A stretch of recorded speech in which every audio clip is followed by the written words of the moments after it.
Hi everyone, so I'm Sherman from Singapore Global Network, and over here one of the questions that we get asked a lot is around Singapore's job market. What's it like in Singapore? Is it hard to get a job? These are questions we get often. So today I'm excited to be able to host a podcast with two industry veterans, Monty and Andrew from international recruitment firms Robert Walters and Fiden International, to sort of unpack this a little for us. But before we kick things off, I thought I'll just hand over to Monty and Andrew to give us a quick introductions, and maybe I thought it would be fun to also touch on how did you find yourself in this line of work. Andrew, would you like to kick us off? Yeah, I mean, the short answer is by accident. My first career was in the military, and strangely, I was guarding nuclear missiles on Greenham Common. There was a suspicious vehicle. We went out to investigate, and we found about 6 people around a beautiful Mercedes car trying to change the tyre, all in sort of black tie and ball gowns. So we changed the tyre, got chatting to them, found out they were going to a conference with a recruitment company. That tickled my interest, and, I haven't looked back. That was me.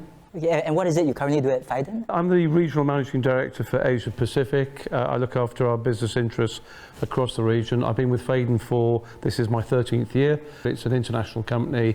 Faden's the holding company for 6 specialist recruitment businesses that we've built up over the last 20 years. This year's our 20th anniversary. Sounds very exciting. Thanks, Andrew. How about yourself, Monty? Thanks, Sherman. Very similar to Andrew, completely by accident. I did my degree in tech. I was a typical computer geek, writing code. Went to look for a job, and the agency that I went to look for a job ended up hiring me as part of their tech team. And then just one thing led to another. I put my hand up and said, hey, I'd love to try tech recruitment. Similar to Andrew, there was just no turning back, and then just did recruitment in Australia, and then did recruitment in China, recruited in Philippines, and then now back home in Singapore, which is what I'm doing now. I've been running the Robert Walters business for the last 4 years, been with the company for 12 years. We're essentially a global talent solutions partner for companies all shapes and sizes that we specialize in recruitment, outsourcing, and talent advisory. All right, thank you, Monty. And with that, maybe we'll kick off the discussion. So I think for a start, we kind of want to unpack really Singapore's job market. If you've been following the news, over the last few months, we've been reading stories of companies doing retrenchments, but yet at the same time, we're also getting news of companies in Singapore expanding their presence here, creating jobs. So how would you perhaps characterize Singapore's job market right now? And especially as you project into 2025 for the rest of the year, where do you see Singapore's job market heading towards?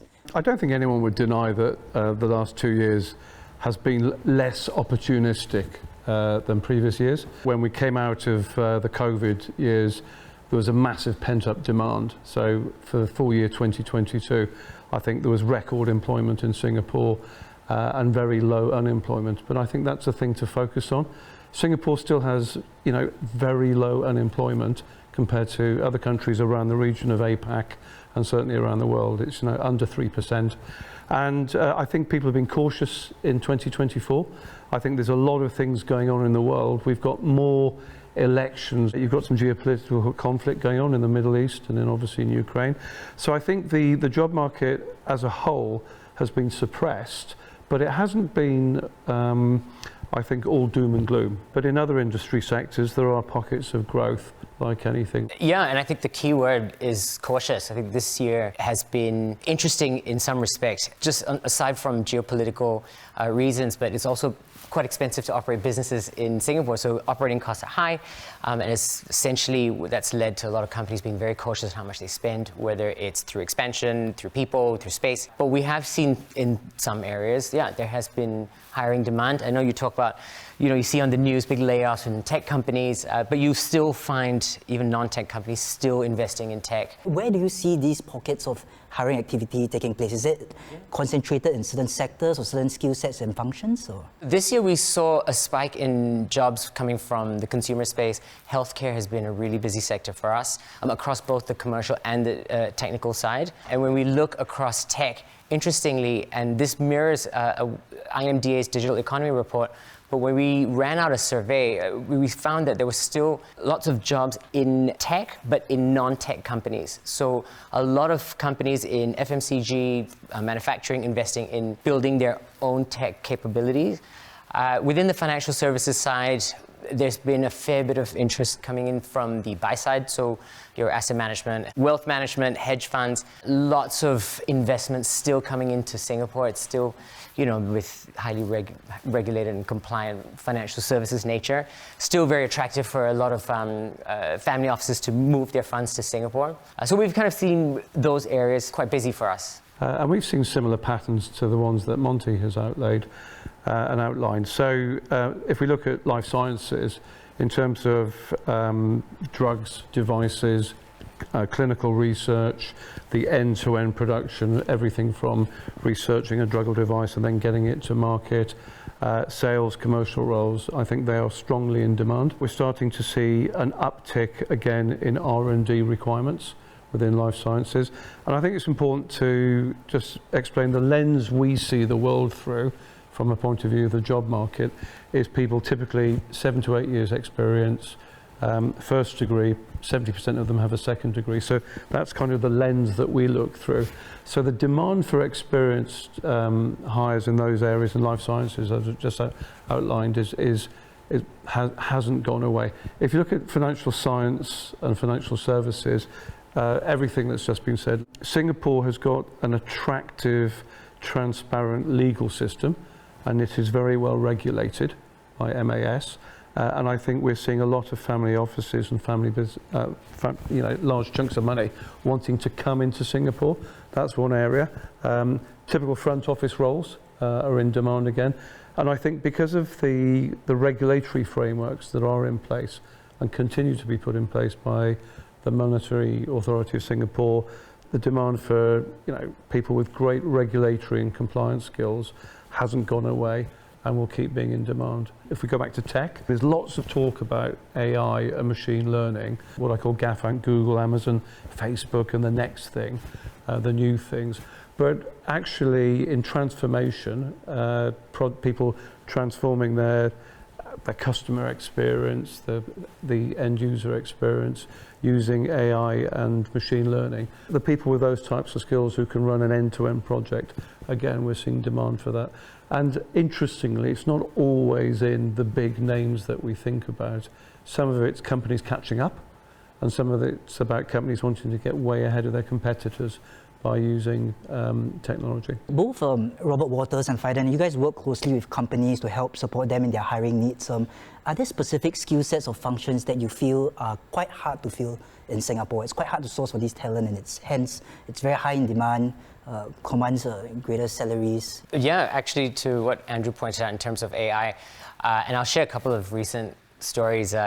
We had a client who essentially was trying to build up their AI capabilities, and it was that skill set of not just being somebody very technical, knowing how to code it, but to actually be able to add value to help the company, with their use case. And they were willing to pay something around, 35 to 40% more than what they had initially budgeted for, because it was really hard to try and attract talent to come in and do what they needed to do. But it was hard to find talent because essentially the people were either too technical or could not apply the commercial, have that commercial mindset to be able to put it all together.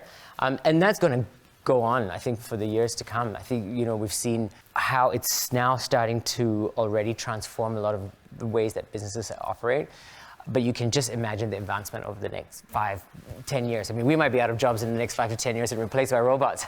I don't know, hopefully not. And I think one of the things that sometimes we in Singapore get worried about is the imbalance between the local talent pool and do you need to bring foreigners in to supplement that talent pool. The relationship in most developed countries between what the education system is producing, what commerce and industry need, and what the consumer is demanding, it is always not in sync. It's always out of balance. So going back to your direct question, there are always skills that you can find locally that start to become not obsolete but less in demand, and then there are always leading edge and bleeding edge skills that people need. So I mentioned before, people who've got great experience driving transformation with either tech or systems or process are always going to be in demand and keep being in demand. In the life sciences, quality clinical research talent is always going to be in demand. Within banking, people who can originate fees and money in any business, people who can do sales and commercial things are always going to be in demand. I think, picking up on Monty's point, the level of change, the hype you see in the papers and in the media sometimes doesn't necessarily reflect the speed of change. I confidently predict that not all of us are going to be outsourced by an algorithm in the near future. There are still roles out there that are in demand. Those are great insights. I mean, there are a few really interesting themes that I want to pick on, specifically with the advent of technology, what kind of job roles are going to be at risk of displace. I think that's an interesting one to unpack. But before that, I want to write on the fact that, okay, so we've touched on in-demand hard skills, right? I think what I've picked out is sort of in line with Singapore's position as a regional finance hub, innovation hub, tech hub. I think a lot of these roles are in demand. What would you say are some complementary soft skills, actually, that employers these days are increasingly looking for? Whenever you hire somebody, you're looking to, on either for our own business or for your business or Monty's business or for our clients. I think we're looking to evidence three things. Can they do the job, which is their academic and work experience. So if you want to be a clinical research director, you have to have a medical degree with laboratory experience. You can't just go from wanting to, being a taxi driver to say, oh, I'll have a go at that, So can they do the job, which is skills and experience? Will they do the job, which is attitude and aptitude to learn and learn the new company way of doing things? And will they fit the culture? And in my experience, normally when hires don't work out, and occasionally they don't work out, it's normally about those soft skills, not the education experience and the work experience. So the soft skills and the cultural fit.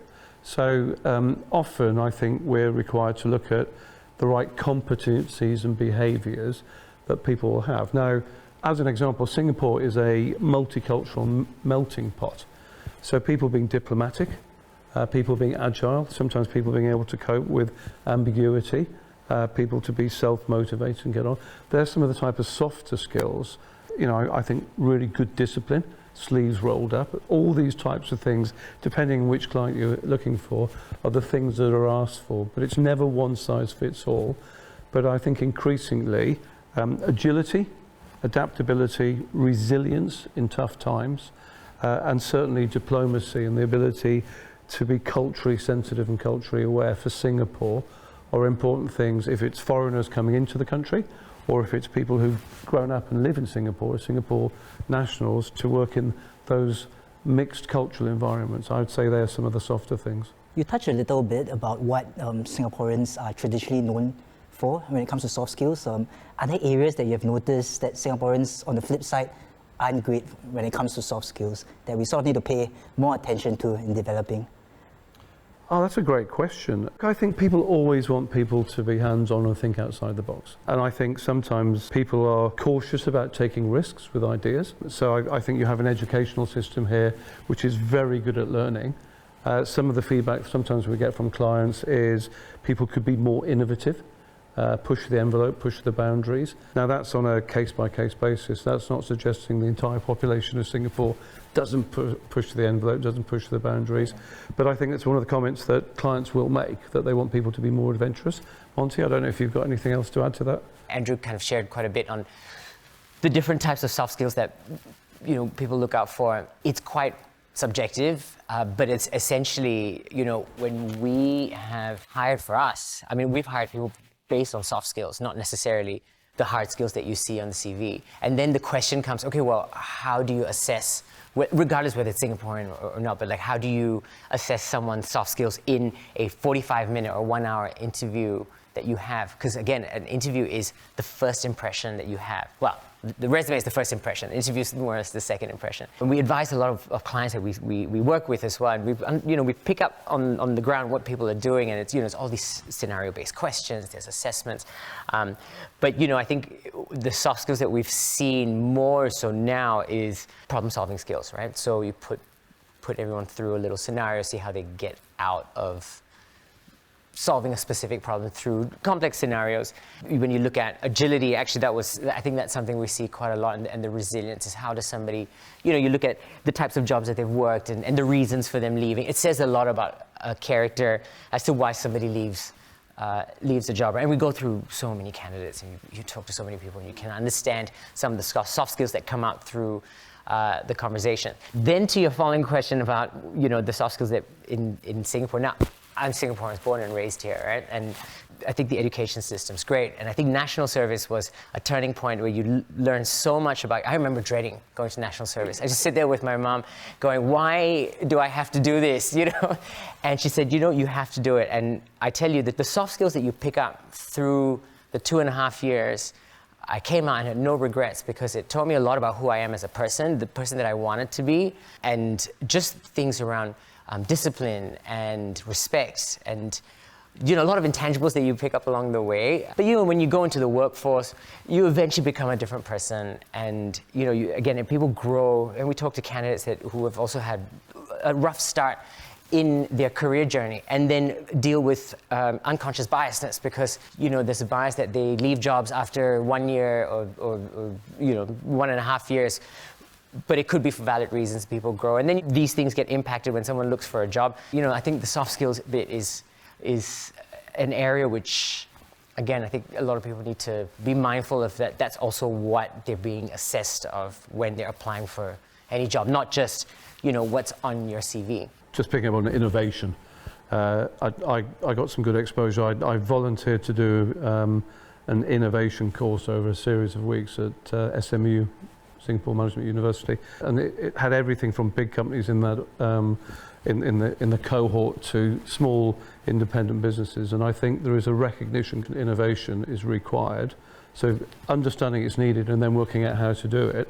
I think there's some good education backups. And what impressed me about that course was it was a combination of professors with real work experience. Government agencies were coming along to promote some things that people could get. But there was a desire in the room with, you know, a huge cohort to be more innovative and compete on the world. And it was nice to see companies that had started off small in Singapore and gone out into the world and been successful. But that, I think, going back to your question, always solving problems, innovating, and getting a competitive advantage through here and then action and execution are the things that are always demanded.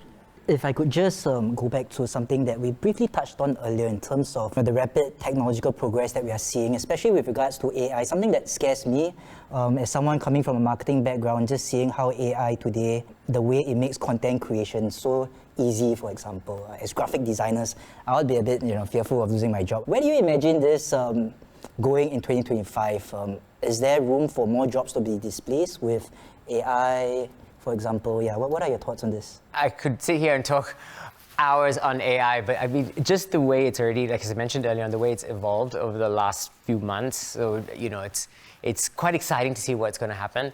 I think there will be some jobs, especially those that can be automated, for example, you know, certain types of data entry type work or something that's really more process driven. We'll start to see some more of those types of jobs slowly start to get automated and you know, using AI technologies to actually make it more efficient. But I still think that there's still an element of human interaction, or jobs that require a lot of human interaction, or basically people-centric type roles that are relatively safe for now. We talk to people day in, day out, and clients come to us because they want the assessments that we make based on the conversations that we have with individuals. And yeah, could that be replaced by technology to some extent, but you're not going to really get the full experience that, you know, both Andrew's team and our team will be able to give to our clients. So there will be elements and parts of jobs that will be automated and will be replaced, and that's just the reality. We're already seeing that. But there are also going to be jobs, again, customer-facing, people-centric type roles that are relatively protected from AI. That's my view. I don't know, Andrew, if you feel the same way. And in your view, what are some of the most at-risk jobs? I mean, there are certain roles where I think people currently, if you look at the financial services industry, it's looking to use AI to strip out some of the mundane stuff that, frankly, no one likes doing, so that the people can have a more interesting job and be client-facing. Have data that allows you to give better advice to your clients, have data that allows you to be more intimate with your customers. And there are some roles that I think, as I said, people will be grateful for. One of the worst jobs I've ever seen is these things in sewers called fat burgers, where over a period of time, enormous deposits of fat tend to block up sewers. Now, I don't know anybody when they graduate says, that's the job I want to do. As far as I'm concerned, if AI and technology can eradicate that role as an example to society, that's probably a good thing, and get people focusing on good experiences, client experiences, innovation, better quality, and just stripping out the mundane. And that's what we're seeing AI being used for at the moment, so people can free up time. The average employee gives their employer about 1,800 hours a year. And if you can strip out the hours used on mundane, repetitive stuff and channel those hours to great customer experience, sales, innovation, I'm sure that's a good thing and it's better for everybody. Every stakeholder benefits there.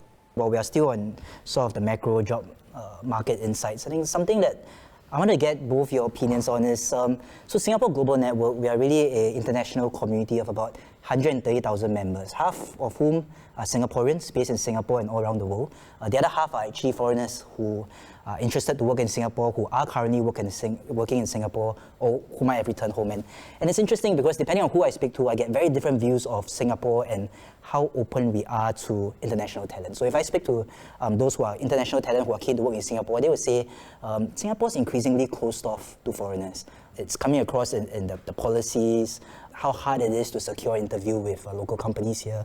And when I speak to the Singaporeans, I get the other view, which is that, hey, Singapore companies are really prioritizing bringing in their own foreign talent. You know, it's hard as a Singaporean to get a place in a global MNC here, for example. I thought to get your perspectives on this, actually, are there certain trends or patterns that you're seeing in terms of hiring activity, Singaporeans versus international talent across the business landscape here? I can only talk about our experience. So if I talk from a Singaporean point of view, by law, any organisation looking to hire has to advertise that role. I think it's on my careers. If you're Singaporean watching this, listening to this, and you're not aware, go to the Ministry of Manpower, find the careers website, because by law for 14 days, any role that anybody in Singapore can apply for is advertised on that. As I said before, any open free market in the world, in the Western world, has an imbalance of available talent, okay, and talent that's needed. It's not unique to Singapore. It could be Switzerland, it could be the United Arab Emirates, I'm from Britain, it could be the United Kingdom, it could be America, etc. So there's always policies that allow that skills gap to be topped up in the short term by foreign talent coming in. And again, I would say to the foreign talent side of that equation, you know, we move a lot of people. About 34% of the people that we helped find employment are not Singaporeans or PR. Now, I would go to the Ministry of Manpower and understand the broad qualifications from a salary, experience and attitude that you'll need to be able to demonstrate in order to even be considered for a career here. So I think they're the big picture things. We can come back to some more specifics in a minute. Monty? It is a good question. I can understand why some people have that. They feel that way because, again, you know, listen, TAFEP's guidelines with fair consideration framework is to build a core Singapore workforce. And so, you know, every employer is meant to be looking at Singaporeans first. So I can understand if you put yourself in the position of a foreign talent who wants to come in, that is essentially what the Ministry of Manpower is driving. But that's not to say that you cannot supplement your workforce with foreign talent. And that was the whole idea when Compass came about. I thought was brilliant because it was crystal clear and it was the right type of metrics to be assessing when you give an employment pass. And the skills shortage, there is a skills shortage list in base of academics and diversity. And I felt that there was a really good balance to then be able to A, drive a core Singapore workforce, and B, supplement that with skill sets they were unable to find. I mean, you look at the One Pass and you've got the Tech Pass. And so, you know, there are opportunities for foreign talent to come in and contribute to the economy and work together hand in hand with, again, a Singapore workforce. And the whole idea is not people stealing jobs from each other. I think, you know, we should be looking at the workforce that way. And if someone feels that way, it's unfortunate because essentially, I think what we're really trying to do is get the best of both worlds so that we can try and maximize, you know, what businesses are trying to achieve. Yeah, I agree. And probably just to add to that is that I think it's about, the important thing is the Singapore economy net grows. The government here does a very strong job at marketing and attracting Singapore as a great place for international companies to bring their businesses. And you'll be aware of numerous examples of good organizations that have centered functions or headquarters here across a number of, you know, industry sectors. And I think that's the key. There's always an imbalance. One of the things I think that probably Monty and I are very, very aware of is when we do bring people who are foreigners with specifically strong sets of skills and experience, what we always look for is the type of person who has done that before and demonstrated that they've taken that knowledge and imparted on locals so that the skills in the population is upskilled in those particular disciplines or things. So when we're looking at foreign talent to come in, there's a very strong understanding that there's an aim to put something back into the community, and I think that idea of transferring that knowledge is front and centre of any experienced expat internationalists, as I call them. They know that the quid pro quo is to leave something behind, which is knowledge. And it's not just peculiar to Singapore, as an example. I don't know if you'd agree with that. I think to sum it up, I suppose another way of saying it is Singapore is still very much open to welcoming international talent. Of course, yes, we will prioritize Singaporeans professionals first, but at the same time, we are going to be a bit more selective about sort of the kind of profiles, international profiles we want to bring in, and in particular, those whom have the potential to help with skills transfer, especially in emerging areas. I was just wondering, have you guys seen examples of that where you would acknowledge that, hey, if not for some of these new international talent who brought in new emerging skill sets, we sort of wouldn't be able to be where we are today in those fields or those sectors? I can speak on a regional basis. So if we take the tragedy of Fukushima in Japan, renewable energy was not a thing in Japan prior to that. And we have a business that focuses on renewables and infrastructure called LVI Associates. And we have watched a cycle of foreign talent coming into Japan, imparting that knowledge, and now 8, 9, 10 years later, there's a domestic talent pool there. If I look at some of the cutting edge technologies, if you go back to back in Facebook and the software skills of Atomic, you've seen a number of software skills, coding, gaming, coming into Singapore with foreign talent, and then that just infecting and exploding. So, they're just two examples I've seen on a regional basis. When I look at some of the clinical research opportunities that come into places like A-Star and some of the publicly listed life sciences and pharmaceutical companies who've made huge investments here. You look at Dyson as an example.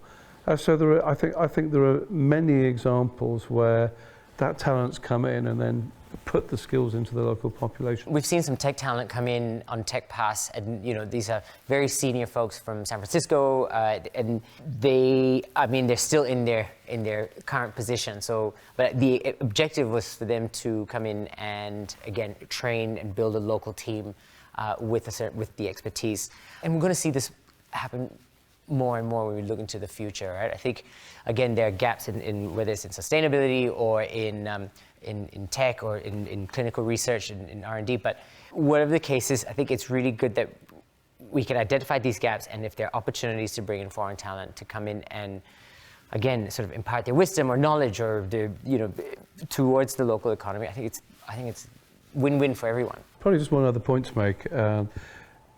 When we get inquiries from foreigners wanting to come to Singapore, I think the MOM and the Compass online assessment, I can work out pretty quickly by a salary, age, qualifications and competency, an attitude of an individual, whether in principle they're likely to be able to secure employment here.